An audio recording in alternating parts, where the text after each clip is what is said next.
చూడండి, ఈ చేప పేరు శీలావతి అంట. మా ఆయన ఊరు వెళ్తే మా అక్క ఇచ్చి పంపించారు. పిల్లలకి టేస్ట్గా ఉంటాయని. ఇక్కడ చేపలు అంత రుచిగా ఉండలేదండి, ఊరి చేపలు అయితే టేస్ట్గా ఉంటాయని. అండి, welcome to my channel Sarojini Rani's kitchen.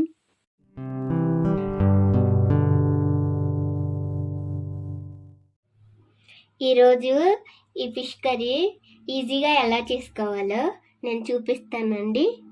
ఇప్పుడు ఇందులోకి మనం ఏమేమి వేసుకోవాలో చూపిస్తానండి. సగం ఉల్లిపాయ వద్దండి, చిన్నగా తరిగి పెట్టుకోండి. 10 పచ్చిమిరపకాయలు, ఉల్లిపరక, కొత్తిమీర, కరివేపాకు, నానబెట్టుకున్న చింతపండు అండి. ఇదేమో ఫిష్ కోసం చేసుకున్న మసాలా అండి. దీంట్లో ఏమేమి వేయాలో చెప్తానండి. చికెన్కి వేరే మసాలా అండి, ఇది ఫిష్కి చేసాను. ఫిష్ మసాలా వేరే ఉంటుందండి. ఫిష్ మసాలాకి ఏమేమి వేయాలో చెప్తానండి. గసగసాలు, జీలకర్ర, కొంచెమే ధనియాలు. జీలకర్ర కొంచెం ఎక్కువ వేసుకోండి. ఉల్లిపాయ ఒక బద్ద, అల్లం వెల్లుల్లిపాయ, కొబ్బరి వేసుకోండి. అంతేనండి. చెక్క లవంగాయ మీరు పౌడర్ ఉంటే అది విడిగా వేసుకోవచ్చు, లేకపోతే దీంట్లోనే వేసుకొని రుబ్బుకోవచ్చు. సరే అండి, స్టార్ట్ చేసేద్దామా ఫిష్ కర్రీ. ముందుగా ఇలాంటి బౌల్ ఒకటి లేకపోతే కడాయి ఒకటి తీసుకోండి. దీంట్లో మనం ముందుగా ఏం వేసుకుంటామంటే ఉల్లిగడ్డలు ఇట్లా వేసి బాగా కలపండి. తర్వాత పచ్చిమిరపకాయలు వేయండి, కరివేపాకు, ఉల్లిపరక, కొంచెం కొత్తిమీర. ఇదంతా కలిపేసి ఇట్లా మెత్తగా కలపండి. ఇట్లా కలిపితే ఏంటంటే వీటిదంతా జ్యూసు దిగి మనకి చేపల టేస్ట్ బాగా వస్తుందండి. కూర మంచిగా వస్తుంది. ఇట్లా కలపండి. ఇప్పుడు ఏం చేద్దామంటే మసాలా వేద్దాం.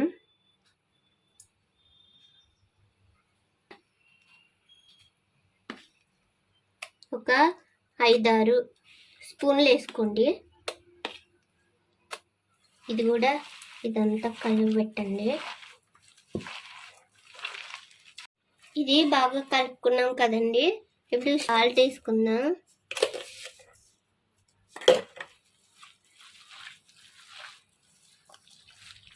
ఇప్పుడు 1 స్పూను పసుపు వేసుకుందాం.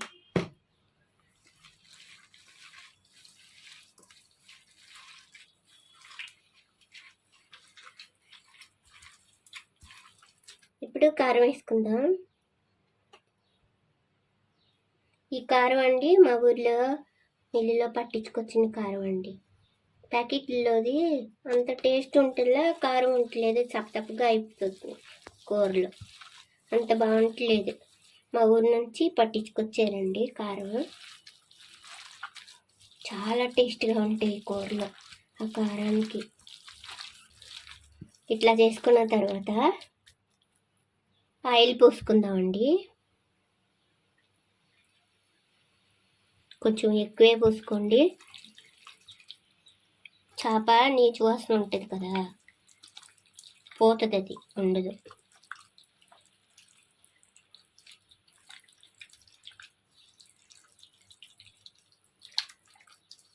చూడండి గ్రేవీ ఎట్లా వస్తుందో. ఇట్లా కలువ పెట్టుకుంటేనే గ్రేవీ మంచిగా వస్తుందండి. చేపకూర చాలా టేస్ట్ ఉంటుంది. ఆయిల్ కాస్త చూసుకుని పోసుకోండి, మనకి సరిపడా ఉంటుంది. చూడండి ఎట్లా వచ్చిందో. చూడండి ఎంత మంచిగా కలిపానో. ఇట్లా మెత్తగా కలిపితే ఇంత గ్రేవీ వస్తుందండి. తర్వాత ఈ చేపలు తీసి ఒక్కొక్కటి దీంట్లో పెట్టేసుకోండి.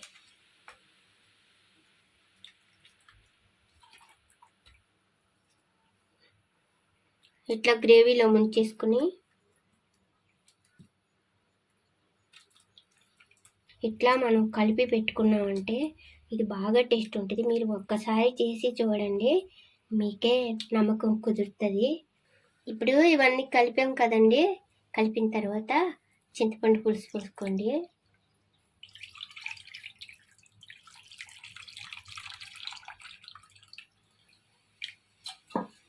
చింతపండు పులుసు వేసుకున్న తర్వాత ఇదంతా మళ్ళీ మంచిగా ఇట్లా కలవబెట్టుకోండి.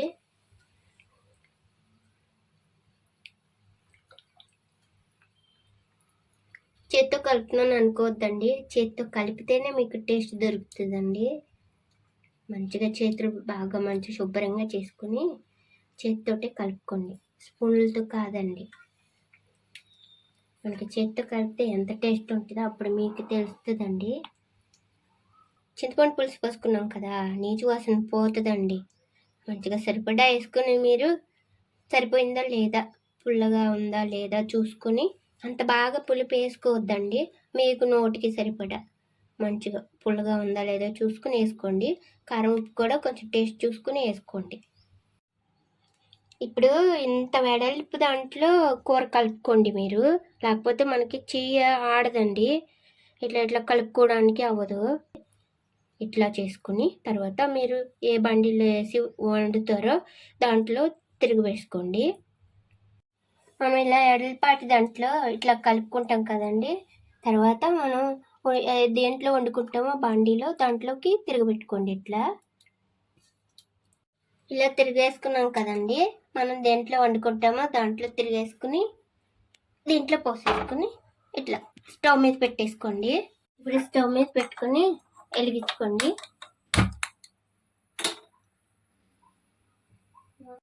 ఇప్పుడు దీనికి మూత పెట్టేసుకుని ఒక 5 నిమిషాలు ఉంచుదామండి, బాయిల్ అవనివ్వండి. ఇప్పుడు మూత తీసి చూసుకుందామండి. కొంచెం అట్లా బాయిల్ అయిన తర్వాత, కొంచెమే బాయిల్ అయిన తర్వాత అండి జీలకర్ర వేసుకోండి. ఇప్పుడు మనకి చేపల కూరకి ఎక్కువ టేస్ట్ని ఇచ్చేదే జీలకర్ర అండి. జీలకర్ర వేసుకోండి. మీరు మసాలాలు వేసి రుబ్బినా పర్లేదు, ఇట్లా పైన వేసుకున్నా పర్లేదండి. నేనైతే మసాలాలో కొంచెం వేస్తాను, పైన ఇట్లా కొంచెం వేసుకుంటాను. ఇప్పుడు పచ్చిమిరపకాయలు కూడా పైన వేసుకోండి. ఒక 5-6 పచ్చిమిరపకాయలు తీసుకుని పైన వేసుకోండి. తర్వాత కరివేపాకు కూడా కొంచెం వేసుకోండి.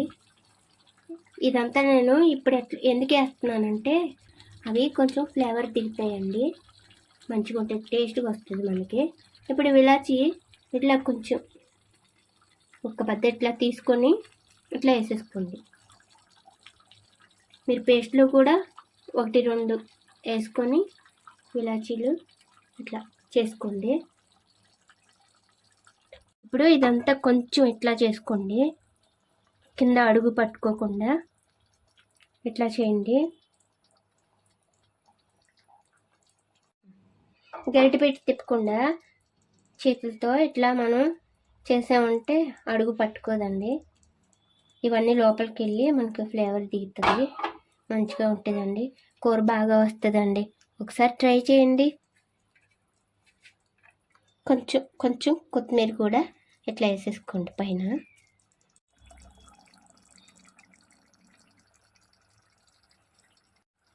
ఇప్పుడు ఇవన్నీ వేసిన తర్వాత మళ్ళీ మనం మూత పెట్టేసుకుని మనం గ్రేవీ కొంచెం దగ్గరికి వచ్చే వరకు బాయిల్ అవనిద్దామండి. చూడండి కూర ఉడికిపోయిందండి.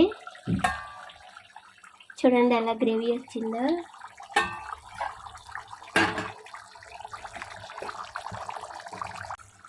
ఇప్పుడు మనం లాస్ట్లో కరివేపాకు కొంచెం, కొత్తిమీర కొంచెం పైన వేసుకోండి.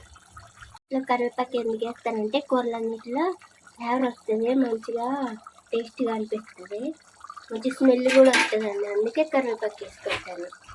బాగుంది చూడండి. అంతేనండి. నా వీడియో కనుక మీకు నచ్చినట్లయితే లైక్ చేయండి, షేర్ చేయండి.